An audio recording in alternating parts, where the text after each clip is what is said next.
Elton John's Wonderful Crazy Night is his 33rd studio album, out February 5th, and on it we find the distinguished musician and humanitarian in fine spirits, upbeat, surrounded by longtime friends and collaborators.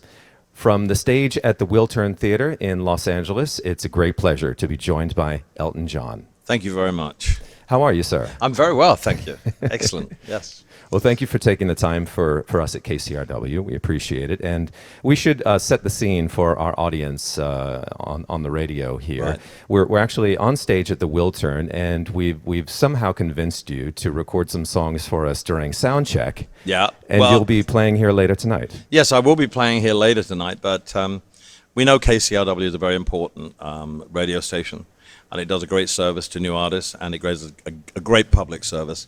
And so it was a no-brainer to do this for you guys, because we love what you do, and it's important that you continue to do what you do. Mm. Well, thank you. So the Wiltern, have you played here before? I did a private show here for Mercedes-Benz, but I've never actually played a show here before, so it's quite a special night for me. I've played most places in Los Angeles, but not here, so it's going to be fun. Well, I always think of the Troubadour as a venue I associate with you, where you made your first American performance many years ago. And then, of course, Dodger Stadium. Right, in 1975. It doesn't seem that long ago, to be honest with you, and it seems only a nanosecond since I was at the Troubadour. But of course, this year it's 47 years since I've been coming to America, and Los Angeles was my first port of call. And it was really an amazing experience, because I never thought what would happen to me, what would happen to me would happen, because it was kind of a crazy series of events. But yeah, it was a lovely thing to happen. It was happenstance, and I'm glad I came. It was October 1970. What do you think it is about Los Angeles that has drawn you? Do you spend a lot of time here still? I have a house here. My children come out here. I play in Las Vegas a lot, and we have a film company, so it's important to have a home here. I've had a home here before. I've had 2 homes here before, a house and then 2 apartments. I fell in love with Los Angeles when I first came here. I mean, I'd seen things like the Beverly Hillbillies and lots of programs about 77 Sunset Strip, and was a big favorite of mine. And so when I came to America, it was great that we came to LA first, because everything that I thought it would be materialized. And the music scene over here was so vibrant. And the 70s provided, or the 60s provided, the San Francisco sound, and then the 70s provided the Eagles and Rufus and Chaka Khan and lots more great Los Angeles acts that came through. And it was a great period to be here. It was an exciting time to be here. Well, as I mentioned in the intro, Wonderful Crazy Night sounds like you're in a very good place. The title, the tone, the cover image, the lead single, Looking Up. Are you happy? I am. That's why I wanted to make a joyous record. I wanted every lyric to be joyous, even the slow songs like Good Heart and Tambourine. I wanted to have a joyous lyric, because I was in a joyous place. We made the record last year in January and April. And in early January, we were playing in Hawaii. And I said to David Johnson, my guitarist, please go out and buy some 12-string guitars. So I wanted this album to sound jingly, jangly, Californian. And it turned out exactly the way I hoped it would. And Bernie Taupin, my lyricist of 49 years, came up with some great lyrics, some very happy lyrics. We're both in the same space. We both have 2 children. We're both very happy with our other halves. We're in a very good place in our lives. We've come through a hell of a lot, personally and professionally. And it's nice to be at this age, which I'll be 69 in March, and feel so good about life. You know, you can't ask for more than that. It's been some time, maybe 9 years, since you've recorded with the Elton John Band. Mm-hmm. How does it feel to be back with them? Well, it was Bone Burnett, who's my producer's idea. He said, let's use the band, let's make a band record. And we've been playing so well on stage, it made sense.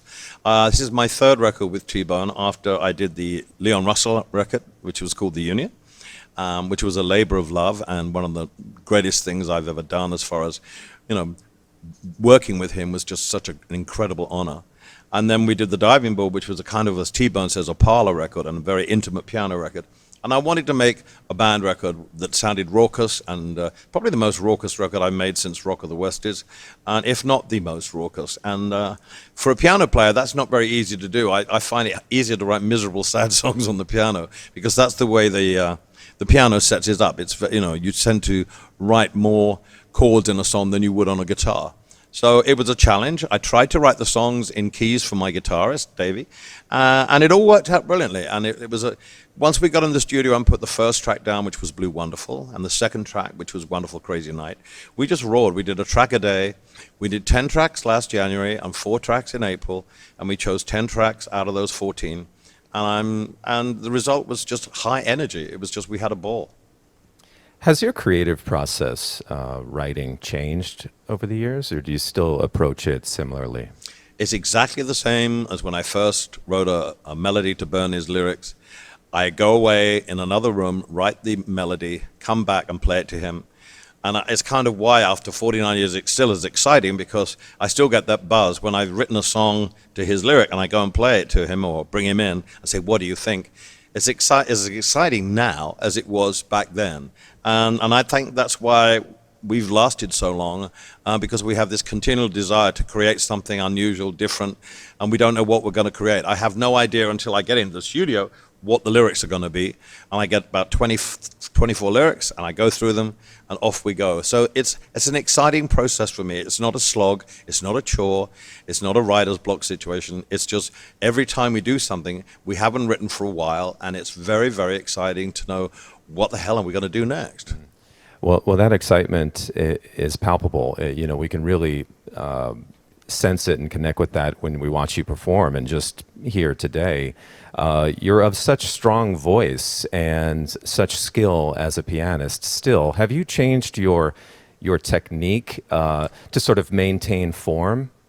No, I play a lot. So I think when you have great musicians playing with you, it helps you a lot. It inspired that my musicians know what to play. I never tell them what to play. On the record, I didn't tell them what to play. They instinctively know what fits the song, and that's an amazing thing. That's the caliber of the musicians that I have in my band. My voice changed in 1986. I had an operation on my voice in Australia, which I've gone on record as saying that's why I don't have the falsetto I have anymore. But it lowered the timbre of my voice and made it stronger. And so when I read reviews saying, well, he can't hit the high notes, well, that's nonsense. I play the songs in the same key as I did originally, but I don't have the falsetto. So my voice is better than it was. My piano playing is as good as it was. And it's different because my musicians push me. And I think when you get to a certain age, you can't afford to coast. Well, I don't want to coast. I don't want to, if I'm playing Levon, I'll do a different arrangement of it. If I'm playing Tiny Dancer, I play something different in it every night. And that's because I can hear what my musicians are playing, and they play something different every night. So it inspires you. And I think that's good. I just don't want to coast. I don't want to just go through the motions. I want to try and improve as much as I can until the point where my voice isn't as strong or as good as it was in the past, and then I'll stop. You mentioned that this is your third project with Bone Burnett. Mm-hmm. Tell us what the secrets of his genius. He is great at putting people at ease. Every session I've done with him from the Union onwards has been very, very relaxed. He has the art of relaxing people in the studio. Now, studios can be tense because when the red light goes on and you're kind of nervous, I've never had that with T-Bone whatsoever. He's just carried on the tradition of all the producers I work with, from Gus Dudgeon, Chris Thomas, Pat Leonard, Greg Penny. They all have the musical ability to relax you. And T-Bone the most, it's such a casual atmosphere in the studio. And he can pick up a guitar and play a solo like he does on Blue Wonderful. And it's great to have that musical ear that can tell you that maybe what you're doing isn't quite right. Even though it's your song, maybe it would be better if you did it a certain different way. And that's why you have a producer. But I have to say, working with T-Bone is probably the most relaxed I've ever been with any producer that I've worked with. I recently watched Colin Hanks' wonderful documentary on Tower Records. Right. And in that film, there is some amazing footage of you shopping at Tower on Sunset. And at the time, this is in the 70s, mm-hmm. they would open the store for you right. early. You came in a limo, right. and you leave with your arms full of music. boxes full. I used to go early on a Tuesday morning because Tuesday morning was release day. Yeah. So I'd get in there before everybody else. In fact, I knew it so well I could have worked there. And I love people who work in record stores and bookstores. And they love what they do so much. They're passionate about it.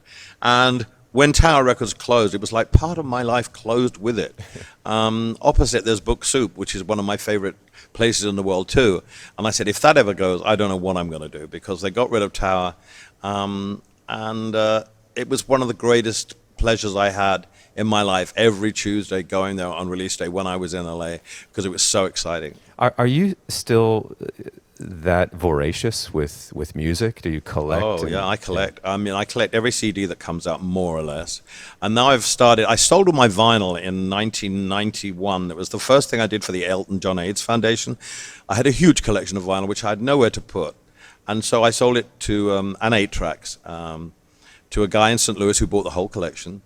And then I've rediscovered vinyl, and I actually play all the things that I buy now is on vinyl. Apart from playing stuff in the car, I play everything on vinyl, because every artist that has a new album coming out, now it really comes out on vinyl. Every new act presses their album on vinyl. And so I've fallen in love with the ritual of buying the album, looking at the credits, opening the gatefold sleeve if they have one, sitting down, putting the record on, getting up after side 1 and putting side 2 on. It's just a ritual that I love so much. And it's when I'm buying all the old stuff that I sold before, and I play it in Vegas, and it's like having someone play in your room. You put a record by the meters on vinyl, and it's like they're in the room with you. There's something about the quality of vinyl. But as far as listening to new things, I listen to new things all the time. I'm always on the hunt for the new and the enlightening, and the inspiring. And there's a lot of new stuff out there that is inspiring and new. Just doesn't really get the exposure it deserves, because radio is so formulated. And so people like Rufus Wainwright, if they were starting today, where would they get exposure? It's difficult. Tobias Jesso Jr. is an example. He gets his exposure by playing live and word of mouth and the internet, but he's not really getting played that much on radio, and that's a shame. Well, besides KCRW, yeah, I know. Of course. Yeah. I want to ask you about this instrument, this large red instrument. Do you tour with this specific piano? No, I don't tour with the red piano. This is a relic from the red piano show in Las Vegas, which I did, the David LaChapelle show. And I play, it stays in California, and I use it on the West Coast when my black piano isn't available. But I usually play a black 9-foot grand. But this is a great piano. I have about 6 of these pianos scattered around the world, so we don't have to keep, changing, keep carrying them from. I have pianos in Europe, pianos in Australia, pianos here, and it's just out of necessity that I have a lot of these things, because after about a year of playing them and banging the hell out of them, they have to go and be completely refurbished. And this one is great. I love this one. It's been an emotional week for many of us with the passing of David Bowie, and I wonder how it made you feel, and if you can share a story about David. I don't want to go into it too much, because I talked about it last night, but the thing that it just shocked me, because I didn't know he was that ill, and it obviously shocked and saddened. My husband rang me at 11:30 on Sunday night from England, and I thought, oh my God, what's happened? Something's gone wrong with the kids. And he said, I just want to tell you that David died. And I went, I don't believe it. I cannot believe it. It's just completely shocked me. His music speaks for itself. He's a giant, a groundbreaking artist, songwriter, performer, actor. And my story about David is the one I told yesterday. Is like, when I heard Space Oddity, I thought, that's the greatest record I've heard for years. Who produced that? And we'd just written the songs for the Elton John album, and we were looking for a producer. So I said, whoever produced that and did the arrangement, I want those. And it was Gus Dudgeon who produced it, and Paul Buckmaster who did the arrangement. And those guys, I made 17 albums, I think, with Gus, and Paul Buckmaster did a lot for the first 3 albums, arranged the albums. So I have David to thank for that. He got me fixed up with my production team, and that record still sounds as good now as it did then. And it's that's a sign of a great writer, and it's a sign of a great artist, and his legacy will be there forever. Well said. Elton John, thank you so much for joining us. The new album, Wonderful Crazy Night, available, this week, actually, by the time of our broadcast. And we want to wish you all the best. And thank you so much for spending time here with KCRW. Yeah, it's been a pleasure, and thank you for all you do musically and promoting those young artists. They need it, okay? Thank you, sir.